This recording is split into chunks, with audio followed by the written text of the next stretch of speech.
তোমাদের দিদি কল্পনা। কঙ্কন, ভালো করে চেয়ে দেখো দেখি আমাকে চিনতে পারো কিনা। না, হ্যাঁ হ্যাঁ, তোমায় যেন কোথায় দেখেছি, অথচ ঠিক করে মনে করতে পারছি না। আচ্ছা, আমি মনে করি কাল রাত্রে ছাদে বসে চাঁদের দিকে চেয়ে চুপ করে কি ভাবছিলে, মনে পড়ে? হ্যাঁ, মনে পড়েছে। ভাবছিলাম আমি যদি ওই চাঁদের দেশে এক নিমিষে উড়ে যেতে পারতুম, তাহলে কি মজাই না হতো। তারপরে মনে হলো আমার মনের ভিতর কে যেন এক ডানাওয়ালা সুন্দরী পরী আসে। সে যেন জাদু জানে, সে যেন এক নিমিষে আমায় সেখানে ইচ্ছে সেখানে নিয়ে যেতে পারছে। ঠিক ধরেছ। এখন চেয়ে দেখো দেখি আমি সেই পরীর মতো কিনা। আরে ঠিক সেই তো, একেবারে হুবহু মিল। আমার মনে সেই পরী তুমি। তোমার নাম কি? আমার নাম কল্পনা। আমায় কল্পনা দি বলে দেখো। হ্যাঁ, তুমি যে আমারই মতো বড়। তোমাকে আচ্ছা দিদি বলে যদি সুখী হও তাই বলবো। বুঝেছি, আর বলতে হবে না। তুমি যেখানে যেতে চাইবে আমি সেখানেই নিয়ে যাব। এখন চলো সাগর জলের তলে। এই কঙ্কর, পালিয়ে আয়, ও জাদু জানে, পরীর বাচ্চা উড়িয়ে নিয়ে যাবে। এই যা, তোর মাদুরিটা ফেলে এসেছিস বুঝি? দেখি আমার তাবিজটা আছে কিনা। আমার তাবিজটা কে নিলে? এখন আর কোনো বীজেই কিছু ফল হবে না কামাল। আমি তোমাদের ফুলের রথে করে সমুদ্র জলে নামতে শুরু করেছি। ও কি অঙ্কার, অমন চোখ বুজে বসে আছো কেন?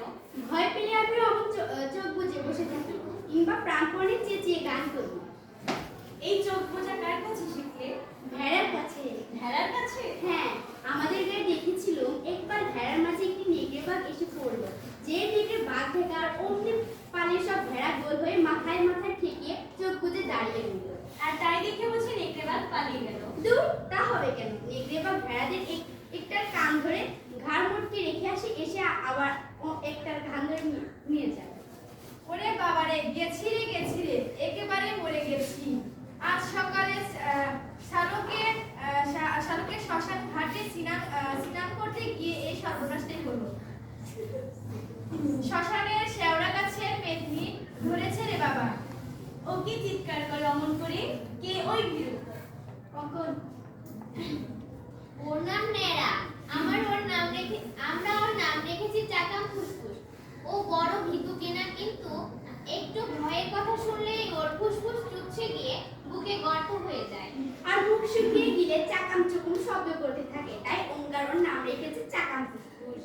ও কি ভীষণ গর্জন, কি ঠান্ডা হিমেল বাতাস, আমার গা শিরশির করছে।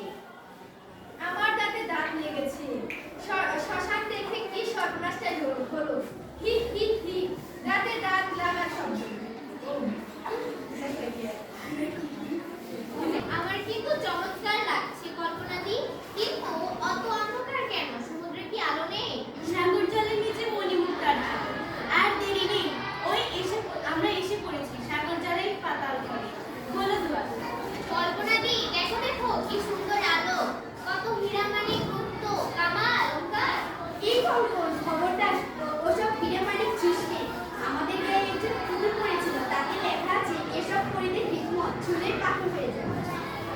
হাফ প্যান্টের পকেট তো ভর্তি হয়ে গেল হিরেমানিকে, আর নেই কোথায়। বাবাকে কতবার বললাম যে হাফ প্যান্টের কোনো পকেট খুলে দাও, তা বাবা শুনলেন না, গায়ে চাওয়াটা খুলে রেখে।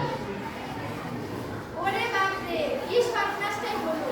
এ যে ভয়ভুরির মতো ভিড়া ছড়ানো রয়েছে। নীলে শেওড়া গাছের ওই পেতনিটা তো। শোনো কামাল, তোমরা বরাবরই আসবে এই সাগর জলে। এই সাগরকে যে বীর জয় করবে সেই পাবে এই সাগরের হীরামানিক। এই পাঞ্চজন্য শঙ্খে বেজে উঠবে তারই শুভ আগমনী বার্তা। কামাল, তুমি কি হবে? কামাল, আমি সাগর পাড়ি দেবো, অবশ্য সওদাগর। সাত সাগরে ভাত পেয়ে আমার সুমিত মধুকর। আমার ঘাটি সওদা নিয়ে যাবো সবার ঘাটে, চলবে আমার বেচা কিনা বিশ্বজোড়া হাঁটি।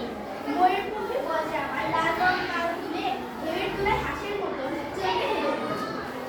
আর কঙ্কন? সপ্তসাগর রাজ্য আমার, হব সিন্ধুপতি। আমার রাজ্যেই কর গাবে রেবা ইমারতি। কত সিন্ধু বিরোধী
এই পৃথিবী। আমি এই পৃথিবীকে খুব ভালোবাসি। একে ছেড়ে আমি কোথাও যেতে ইচ্ছে করে না। ও যেন আমার মা। আচ্ছা, এই পৃথিবীতে তোমার কি হতে ইচ্ছা করে? আমার ইচ্ছা করে আমি হব সকালবেলার পাখি। সবার আগে খুশির তালি উঠবো আমি রাখবো। সূর্য মামা জাগার আগে উঠবো আমি থেকে। হয়নি সকাল ঘুমো এখন মা করবেন না। বলবো আমি আসিনি, ঘুমিয়ে তুমি থাকো। হয়নি সকাল তাই বলে কি সকাল হবে না? আমরা যদি না জানি মা কেমনে সকাল হবে? তোমার পেয়ে উঠতে তোমার আর হয় না। ঘুমায় সাগর বালুন চলে নদীর মোহনায়। বলবো আমি ভোর হলো যে সাগর ছুটে আয়। ঝর্ণা মাসি বলবে আসে ফুটিয়ে দি নাকি? বলবো আমি নইতে উঠি ঘুম জাগাবো। কল্পনাদি মঙ্গল গ্রহে চাঁদের দেশে জাগ্রত ছিলে, সমুদ্রের জলে ভিজে আবার ভীষণ সর্দি পেট করেছে। তাই বলছিল যা যুদ্ধ লেগেছে কল্পনাদি তা বলছে দেখলাম আমার রাজাটা হয়ে পোষাবে না। নদীর পাড়ে মাঠের ধারে নিয়ে যাব গাছের নিচে কোলে করে পার্বতীর খাল বটের ছায়ে জুটবে এসে রাখা ছিলেন পা।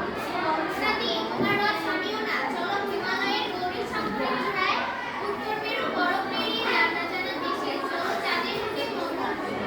তোমায় নিয়ে যাবো কখন? অসীমের সীমা খুঁজতে, অকুলের কুল দেখতে। তার আগে তোমার পৃথিবীর কাছে রইতে হবে। ধরো পৃথিবীতে যদি তোমার কাজ করতে হয়, তুমি কি করবে? আমি গাইবো গান আর সারা পৃথিবীর মানুষ ধরবে তার ছোঁয়া। চল চল চল ধরে বাজানো। শুধু গান গাইবে, কর্ম করবে না? কর্মই তো আমার ডান, কাজ করে বলেই তো রাখবো ভাই। আমি হব দিনের সহচর, বলবো ওরে রদুকুচি লাঙ্গল কেটে কর, ওদের ছেলে উঠলো দিনে ওই মাঝে তার বাসি, জাগলো তুলা বনের রাখাল, ওই মাঠের চাষি, শ্যাওলা হাসা দইনা বদল ঘরের ঘরে, লাঙ্গলের ওই কমল দিয়ে মাটির কাগজ ছুঁচে, লিখবো সহজ কাব্য আমি সাক্ষী কবি, ও ভারতে করবে আসি বিদ্যা রাঙা কবি। ভাঙার হয়ে রাখো ফসল গোয়াল করে ধান, চুলাই কাতর ভাইগুলিকে আমি দেব প্রাণ। এই ভ্রাতর পৃথিবীকে রাখবো চির তাজা, আমি হব সবাই মালিক আমি কাটতে যাচ্ছি। কল্পনাদি ঘরে ধরো চাকা পুকুর জলে ঝাঁপিয়ে পড়েছে। ভয় নেই, ও জল থেকে সাঁতরে ডাঙায় উঠে বাড়ির দিকে দৌড়বে। তবে দৌড়ে পালাবে কোথায়? আবার আমার কাছে ধরা দিতেই হবে। ও কি পেলো? সাহায্য? ওগুলো মুক্ত মালিক নয়। তোমরা শুধু ঘুরে ঘুরিয়ে এসেছো। যেদিন তোমার দাদারা সত্যিকার সাগর জয় করে আসবে আর তোমরা মেয়েরা তাদের সাহায্য করবে ওই সাগর অভিযানে, সেই দিন সত্যিকারের মুক্ত মালিক পাবে। তার আগে ওদের নামিয়ে দিয়ে আমায় নিয়ে চলো না কল্পনাদি চাঁদের দেশে, সেখান থেকে পৃথিবীতে আর তো অমৃত জড়ান আর মৃত্যু থাকবে শুধু